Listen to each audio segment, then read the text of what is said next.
Okay. Ayan. Ah, dahil mayroong mga katanungan doon sa aking mga ginawang dalawang videos, may ah, gumawa ko ng another para mas may maklaro yung mga information tungkol sa pag pagre-remit at saka pag encode sa HOO ng ating donation sa Angkop Global Walk. So, siyempre po ang umpisa is magbabayad muna tayo, 'di ba? So, kapag nakapagbayad na po tayo, pwede tayong magbayad sa through bank or through GCash. So, meron po tayo sa China Bank, meron tayo sa PNB. Pwede rin po ng credit card and pwede rin po na um, although ang credit card may bank charge. Uh, Ayan, pwede po sa BDO and pwede sa GCash. Itong GCash napaka-accessible siya dahil parang hindi lahat ng tao may bank account pero mas marami yung mayroong GCash.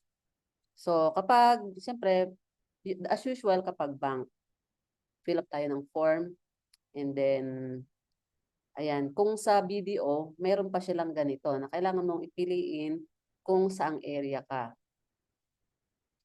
And then, ayan, makikita po natin. Tapos i-follow lang natin yung mga step by step. Kung online naman din ito, meron din pong instructions dito na ibinigay sa atin yung sa orientation regarding sa paggamit ng uh, pag-donate at pag-fill up sa pag-report sa HOO. And then, kapag GCash naman, ito yung the usual na talagang ginagamit. First step, syempre, mag-login tayo. And then, i-click po natin itong view all, then lalabas po itong G-Bayanihan. Ayan po itong G-Bayanihan. Kapag na-click na po yung G-Bayanihan, lalabas na po yung CFC Angkop Global Walk. I-click po natin yon. And then, magpo-proceed na po siya. Magsiselect tayo ng kung saan ang ating area. Yan. And then, ang i-click po natin, yung type ng donation ay education. So, meron diyang events, calamity, livelihood, education program. Yun po yung nasa pinakataas na hindi kita sa picture. Kapag na-click natin yung education, yan na po ang lalabas. Ilalagay ninyo yung donor's name, and then yung kung anong province, and then kung ano yung type of donation, ayan na nga.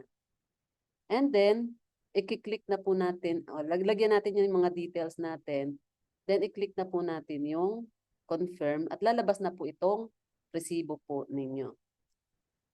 Then, punta naman po tayo sa, usually ang ginagawa ko po, sinesend ko through Messenger, tapos dina-download ko siya sa PC, usually kasi PC yung aking ginagamit. Basta kailangan i-save po natin yung ating transaction receipt kasi kakailanganin po yun. Kailangan i-upload siya kapag nag-register na tayo sa HOO. And ganito po yung ano natin. Kapag chapter leaders app, mayroon na pong sa members portal, may built-in na siya na icon na HOO. Kapag kinlik po natin, ay pupunta na po agad tayo sa HOO. Pero kung members po tayo, pwede din po tayo na gumamit. No? Pwede tayong mag-individual, uh, makapag encode sa HOO. So punta lang po tayo dito sa members portal. And then, ito po, lalabas po ito. Yun. Pag kinlik po natin to, CFC website, makikita po natin itong may red na to, yung may nakalagay doon, HOO. I-click po natin at ito na po yung lalabas, itong nasa baba na picture. So, maglalagin po tayo gamit ang ating member's ID at saka po yung password na ipinrovide ng center sa atin. Makikita po natin yun sa ating email.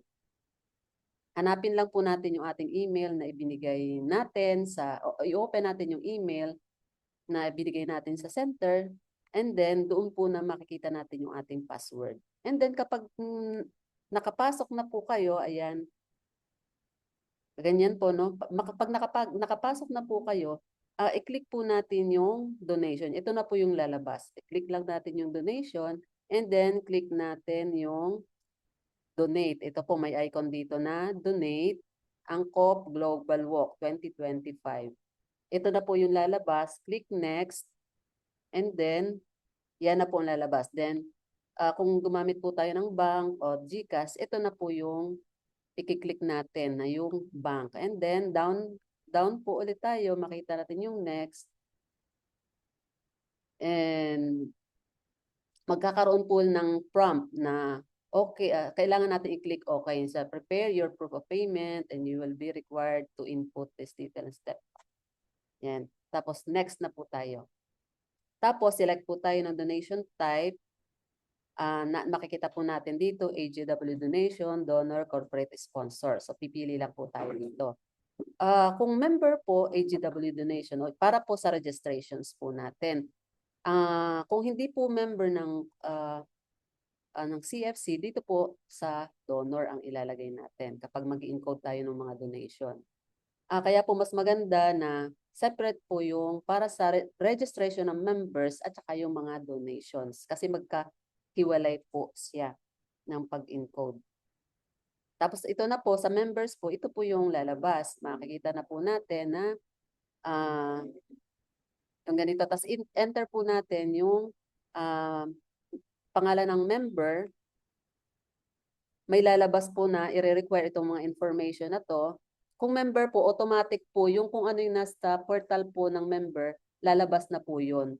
Pero kung mayroong kung kulang, halimbawa walang telephone number, hindi po magpo-proceed ang transaction. So, kailangan po nating lagyan ng telephone number. Ako po kapag po ang member namin ay walang nakalagay na phone number sa portal nila, number ko na lang po yung nilalagay ko para mag-proceed po siya. So, then click submit. Kung sa donor po naman, ilalagay lang po natin yung pangalan ng nag-donate. And ang i-click po natin is pangalan nung nag-solicit and then kasunod nun yung information din nung donor ko. So kung ang ginagawa ko po kung hindi nagbigay ng details ang nag-donate, yung nag-solicit, yun ang nilalagay ko na details para yung mismong nag-donate na lang o yung nag-solicit, sila na mag-forward doon sa nag-donate, especially yung email address at saka contact number. Pero yung address naman, halimbawa, yung kung ano yung province ninyo, okay na lang yun. Hindi naman kailangan kompleto. Yan. Pag company po naman o kaya mag-donor, ito naman po yung lalabas. And sabi ko nga po, ilalagay natin yung pangalan ng company or yung pangalan ng nag-donate, and then phone number, address, email address. And then kung magkano po yung amount na i-donate, tapos kung sino po yung nag-donate, then click add. Ayan, lalabas na po yun. Ganon din po sa member. Pag nag-click na tayo ng add, lalabas na yung details ng members and magpo-proceed na po yun. Click submit lang. And then, pag kinlik natin yung next, kung nandito ta sa kabila, kapag kinlik natin yung next, ito na po yung kasunod. Makikita natin, magkakaroon ng option kung tama ba yung inyong na-encode na amount. Although dito sa sample, ang nakalagay sa kanya is 100. So kapag po sa member, hindi po pwedeng i-encode na registration kapag less than 300. Pero sa donation parang pwede yata. And then click na lang to. I-click natin to and then pay now. Tapos ito na po yung lalabas. So i-encode po natin kung ano yung date ng pag-deposit natin o pag-transfer natin ng ating payment pati na rin po yung time. Makikita natin po yun sa mismong transaction slip.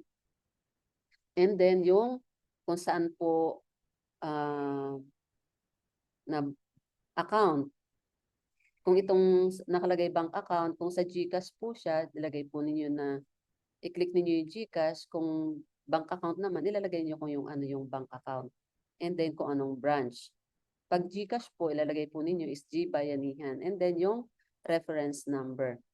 And then, lalabas din po yung amount na dapat ay i-deposit natin dito. Mayroon po akong yung mas naunang video, nandun po yung actual na paggamit ng HOO. Dinagdagan ko lang po ito kasi mayroong mga informations na hindi, lalo na yung sa member, na pwede pala sila na mag-encode ng kanila. So, para sa more, yung actual na paggamit ng ito, encoding sa HOO, yung previous video ko po, yun yung mas actual talaga yon. Ito nga, tapos magbibigyan, kapag na-click natin yung next, ito na po yung lalabas. Magkakaroon na po kayo ng parang reference number or transaction ID number. Ayan. At ang ginagawa ko po, kinakopy ko po to, tapos meron akong monitoring sheet para alam ko po kung lahat ay pag-check ko kung nakapasok na ba doon sa HOO.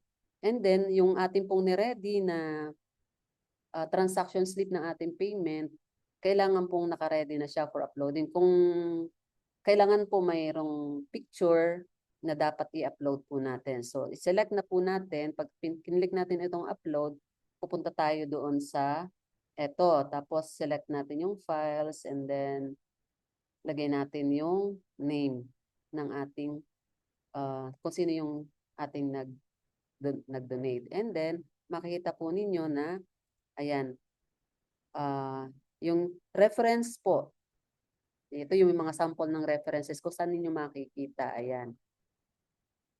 Using sa bangko, ito naman yung sa BDO. I think this is BDO. Pag sa GCash po naman ay ito. Ayan, nakita po natin. Pag bank account, China Bank, ito po. Kapag BDO, ito po. Yan, yan makikita ninyo. Yan yung po yung i-encode ninyo doon sa reference number. And then, after uploading, makaka-receive na tayo ng email na natanggap yung ating donation, pati yung status. So, usually, makikita natin kung waitlist siya kapag hindi pa yun nare-review ng ating center sa GMC. Sila po yung nag-confirm. Tapos makaka-receive po tayo kung confirmed na po siya. Ayan. Kung invalid or confirmed. Ayan.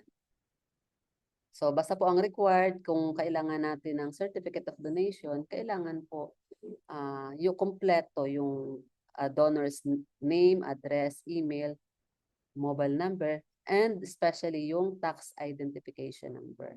At isasubmit po ito.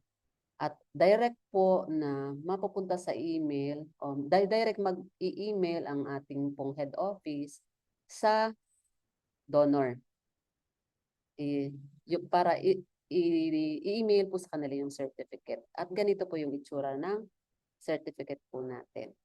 Ayan, sana po mas malinaw, nalinawan po tayo. This is a supplementary video lang, pero yung talagang detailed na actual na paggamit ng HOO, nandun po sa isang video.